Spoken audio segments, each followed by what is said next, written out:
szkolenie na Slovakia Ringu z Motorride'em. Wyczerpujące doświadczenie, ale super, że mogliśmy tu być. Opowiemy Wam w tym odcinku o organizacji, o tym, jak ten event wygląda, dla kogo jest, jak się tutaj bawiliśmy, czegoś nauczyliśmy, więc oglądajcie. Dobra. No mercy in this world, just hunger thirsty persons in different versions, each new update that shit worsens. Why? Pull back the curtain and you'll see the different vermin. We all have different burdens that all seem to cause disturbance. Yo, so do me a favor, don't treat me like a neighbor. Don't need the different flavors of your problems just to savor. I've got my own issues, I need a comb to get through. Don't need to groan with you, just go get your own tissue.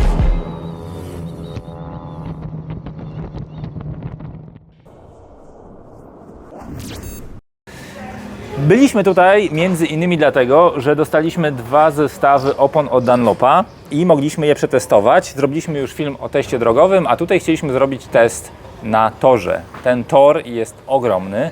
Tutaj na prostej spokojnie gigsem osiąga się 250 na godzinę i trzeba schamować do trójki i wejść w zakręt w prawo, który jest jak dla mnie, oczywiście jak każdy zakręt, mocno wymagający. Dobra.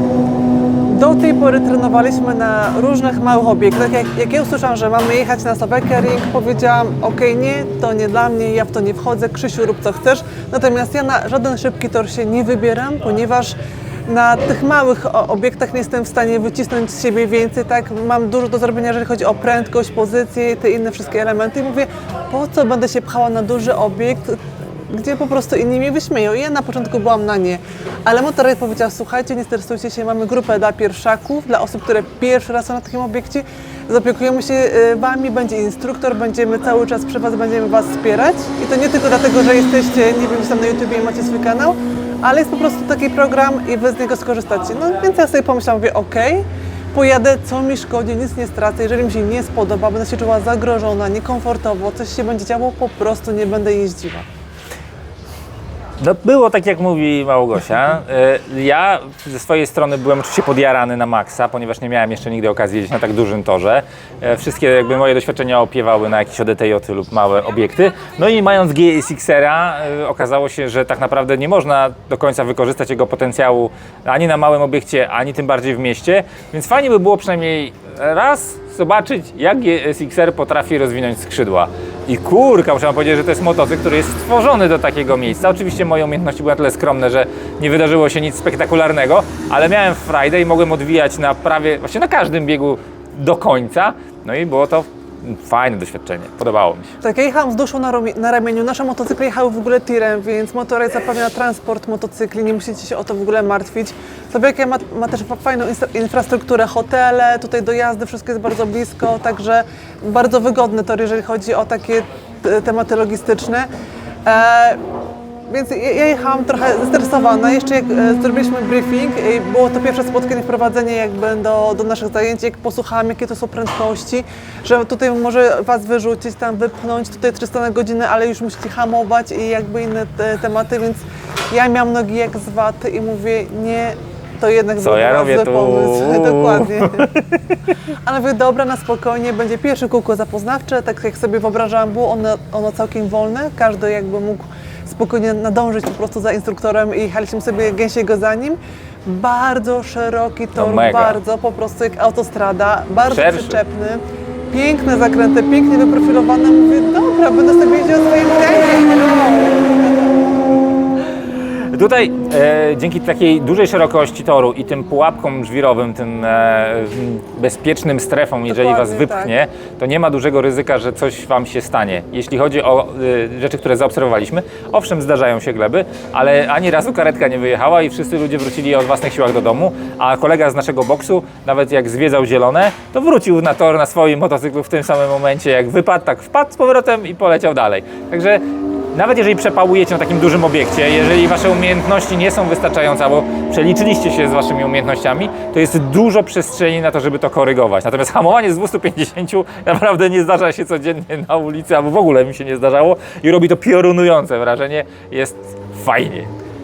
Tak, w ogóle sam obiekt robi mega wrażenie. Ja nie byłam na Poznaniu, więc ciężko mi to porównać, ale tak, tutaj nie ma pachołków, nie ma takich rzeczy, do których ja na przykład byłam przyzwyczajona, że na przykład przy zakręcie były pachołki, które wskazywały, gdzie mam zakręt opóźnić i albo do którego momentu dojechać, więc takich pomocy dydaktycznych nie ma, to jest pełna profeska. Nie ma też instruktora, który stoi gdzieś tam na wyspie i macha i pokazuje, że gnij mocniej, więcej gazu dodawaj i tak dalej.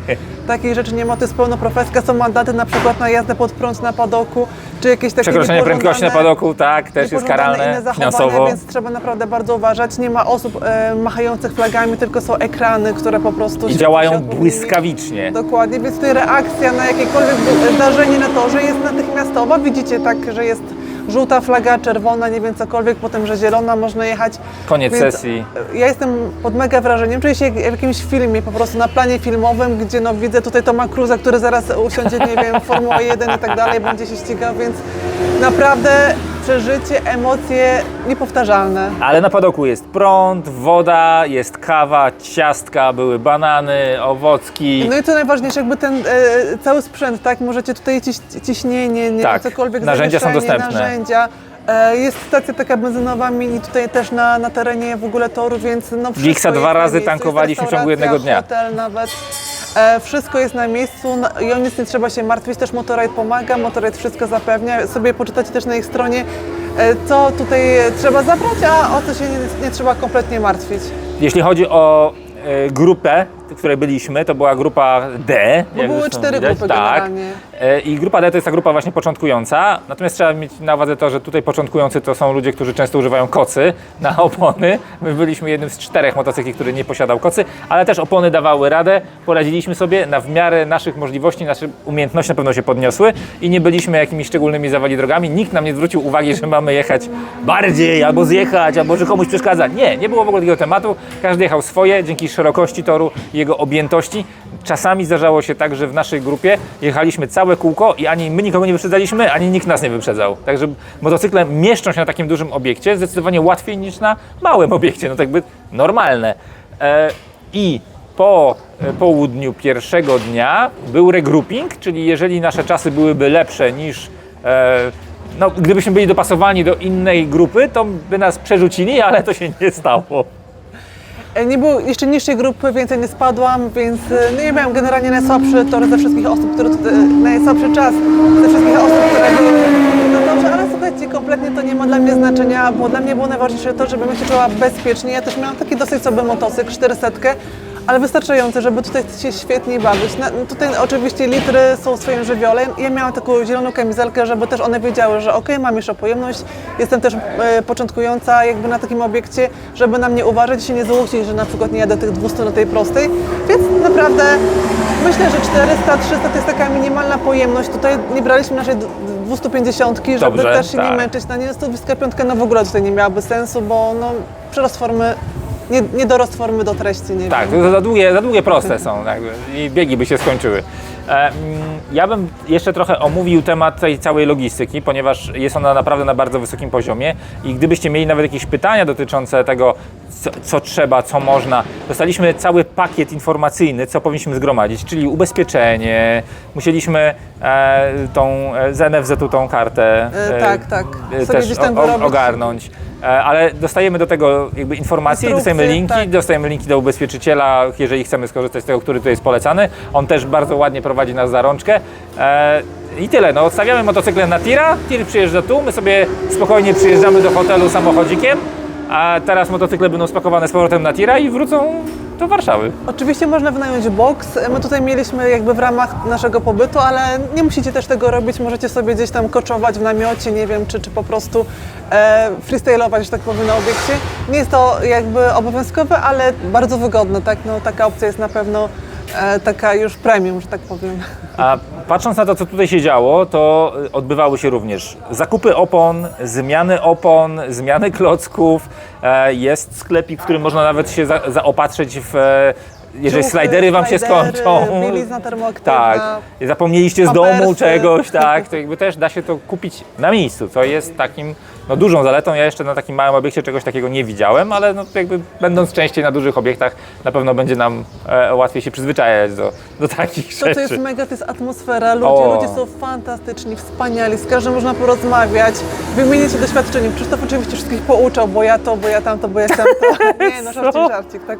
Ale naprawdę, bo tutaj też nie tylko instruktorzy doradzają i jakby, nie wiem, konsultują pewne rzeczy, Dzielą no, ale się też swoją wiedzą, doświadczeniem. inni ludzie tak przyjeżdżają, próbują, to im poszło i mówią, słuchaj, a tak spróbuj, a tego nie rób, bo ja tutaj przepałowałem. No naprawdę jest cudowna atmosfera. Międzynarodowa, Więc, także tak, też dokładnie. tyle fajnie, że można poznać ludzi zupełnie z innej części świata, których jara to samo. Że jest naprawdę mega fajnie, spotkaliśmy fantastycznych ludzi. Może jakiś kontakt da się złapać na później, bo może się będziemy widywać, może ktoś odwiedzi Warszawę. Zobaczymy. Dokładnie, więc jeżeli wy jeździcie na różnych mniejszych obiektach, to myślę, że każdy taki motocyklista, który czegoś się uczy i chce się rozwijać, musi chociaż raz w życiu na taki większy, duży tor pojechać, żeby po prostu wiedzieć, czy to go będzie kręciło, to go wciągnie jak jakieś narkotyki, nie będzie mógł z tego żyć, żeby zobaczyć też inne trochę jedzenie, inne przełożenie na tych dużych prędkościach, jak ten motocykl się zachowuje, jak ciało, co trzeba robić, czego nie wolno robić i tak dalej. Więc to myślę, że jest no, takim bardzo, bardzo cennym doświadczeniem, bo to jest w ogóle inne przełożenie tego, co znamy z małych obiektów, z placu, z drogi, na to, co powinniśmy, co możemy robić przy dużych prędkościach. Myślę też, że takie zielone osoby, które nie wiedzą, jak ważne jest patrzenie na motocyklu, jak ogarnąć nitkę toru, jak hamować w zakręcie, jak robić takie podstawowe rzeczy, to jeszcze nie. Tutaj jakby to nie jest takie miejsce dla takiej osoby, bo myślę, że to może być przerost formy na treścią, chyba że jesteście naprawdę mega utalentowaną zajarani, osobą i to oglądacie czujecie, MotoGP macie i zadajcie benzynę dużo we krwi pytań. i tak dalej. Jeżeli tak tacy nie jesteście, to pójdźcie sobie najpierw na Sączyn z motorride'em, oni was tam przygotują na małym obiekcie, bez stresu, po kolei, ucząc tych wszystkich elementów i dopiero później możecie sobie przyjechać na taki większy tor. Natomiast myślę, że nie przeszkadza tutaj brak wypracowanej pozycji, bo tą właśnie pozycję można wypracować na tych długich zakrętach. Wystarczy, że trzymacie się nogami motocykla, macie górę swobodną. Nie musicie tutaj jeszcze pięknie tą górą pracować, bo widziałam osoby, które były dosyć tak przyblokowani w górze, ale robili i tak świetne czasy, i tak fajnie jeździli, ale właśnie pracowali na tym, żeby z tym łokciem wyjść, tą głową, barkiem albo dołem. I to jest właśnie fajny obiekt, żeby się tej pozycji na przykład uczyć. I na przykład, przepraszam Krzysiu, że jeszcze dajcie do słowa, nie martwcie się, jeżeli nie jesteście też demonami prędkości, bo ja nie jestem, to jest moja największa kula u nogi, ta prędkość. Ja się jej boję i mam jakieś klepki niepostawione w głowie, które pozwalają mi tą prędkość rozwinąć, ale mam też taki motocykl, którego się nie boję, który wiecie też mnie nie poniesie. I to, że ja tej prędkości nie mam, a jestem na szybkim torze, też nie było jakimś ogromnym fopa. Owszem, mam najgorszy czas ze wszystkich, ale dzięki temu, że znam jakby nitkę toru, że umiem się zachować na tym torze, że nie blokuję, nie jeżdżę od jednej strony do drugiej bezmyślnie, powiedzmy na prostej, tylko już wiem, z której strony wziąć ten, powiedzmy, zakręt, to ja też innych osób nie blokowałam. One sobie mnie wyprzedzały swobodnie, więc też nie byłam taką straszną zawalili drogą, więc to takie moje rady. Ja tylko chciałem dodać, że to jest najfajniejszy plac zabaw, jeżeli lubicie szybkie motocykle, bo nigdzie indziej nie możecie rozwinąć możliwości swojego motocykla w bezpieczny sposób, w sposób, który daje Wam możliwość nawet popełniania błędów. Jeżeli chcecie się sprawdzić jako motocyklista, też jest to genialne miejsce. Nie wyobrażam sobie przestrzeni, w której można by było fajniej bawić się motocyklem, korzystając ze wszystkich możliwości, jakimi on dysponuje. Czy chcecie sobie wbić mapę race, wyłączyć ABS, jakby hulaj dusza, piekła nie ma, wszystko można zrobić, natomiast są to kontrolowane warunki i instruktor powie Wam, co robicie dobrze, co robicie źle i jeżeli jesteście zaangażowani w to, żeby uczyć się jeździć motocyklem, to wyniesiecie najwięcej z takiego właśnie obiektu, gdzie można wszystko. Tak, więc jeżdżąc po placu i na małym obiekcie, na takim bardzo dużym i szybkim torze, macie pełne spektrum, jakby pełne portfolio. Aha, jeszcze jest offroad, tak? My tego nie No robiliśmy, tak, tego jeszcze nie offroad zasmakowaliśmy. planujemy, ale to Przyszłość. Mam nadzieję, że kiedyś to zrobimy, bo to też jakby jest kolejny etap, Tak. ale fajnie mieć jakby tutaj to wszystko gdzieś zaliczone, przejechane i mieć w głowie te wszystkie różne scenariusze, różne techniki i sobie to wszystko porównywać i potem korzystać z tego na co dzień, tak, żebyśmy byli bardziej bezpieczni, bo na co dzień to jednak to jest najważniejsze i o to w tym Tak. wszystkim chodzi. A Wszystko- zabawa jest przednia, świetna. Więc Polecamy, naprawdę, no. Nasze motocykle sportowe, akurat to, że to zmieniliśmy z Gladiusa, jakby Hipsie na trochę tą inną geometrię, fajnie się pasowało to, co przyszło nam robić, więc I uwaga! 400 zrobiła lepszy czas od Giggsa, czyli nawet jeżeli macie motocykl taki jak MT-07, Gladius, dowolny motocykl, który potrafi jechać z prędkością powiedzmy autostradową, to w tym miejscu on się odnajdzie. I jakby nie lękajcie się używania swojego motocykla, on nie musi być sportowy. 400 zrobiła lepszy czas od Giggsa w momencie, kiedy jechał na niej instruktor, to podkreślmy. Bo technika, tak? Technika jest jednak najważniejsza i tutaj nie liczy się też pojemność czasem i jakby ta liczba koni. Ale okazuje się, że tak naprawdę na 70, tam 80 osób, które było w tej grupie, w której my te czasy mieliśmy mierzone, to ta 400 była w połowie stawki, także to nie pojemność, lecz technika zrobi z ciebie zawodnika. Tak, więc nie śmiejcie się z kawy, że to jest jakiś babski motocykl i w ogóle To najgorszy. wpadnijcie na duży tor i zróbcie taki czas. Dokładnie, weźcie taką 400, na której jedzie doświadczona osoba, wtedy będziemy wam bić brawo. Tak jest, okej. Słuchajcie, polecamy, jeżeli macie jakieś pytania, chcielibyście, żebyśmy coś dograli, jak się przygotować, nie przygotować, co brać, czego nie się przydało, dajcie znać, ale myślę, że to jest super wszystko opisane na stronie Motorride, więc tam macie pełną ściągawkę, nawet checklistę, co brać, czego nie brać. Dobre nastawienie, pozytywne jakby Picie dużo podejście, wody. Tak, nawodnienie się. Warto z tego transportu skorzystać, żeby przyjechać wypoczętym, żeby nie dojeżdżać na kołach, żeby nie jechać całą noc, nie ciągnąć tego motocykla. Dajcie sobie dużo tej swobody psychicznej, fizycznej dla waszych ciał, żeby całą energię wykorzystać na torze, a nie na tym, żeby do niego dojechać. Tak jest. Ja więcej nie mam nic do Super, powiedzenia. tak, tutaj mamy nadzieję, że będziemy na większej liczbie takich obiektów, że będziemy zwiedzać całą Europę, cały świat, jeżdżąc po tych dużych torach i spiralach, tam różnych korkociągach. o których I robić słyszeliśmy. średnie lub słabe czasy, tak, tak. I robić wszędzie najgorsze czasy. O, to jest mój, Tak jest. mój cel życiowy. Być na wszystkich torach i być wszędzie ostatni. Dziękujemy za uwagę i że dotrwaliście do końca tego filmu. Pozdrawiam Was serdecznie. Pa! Pa!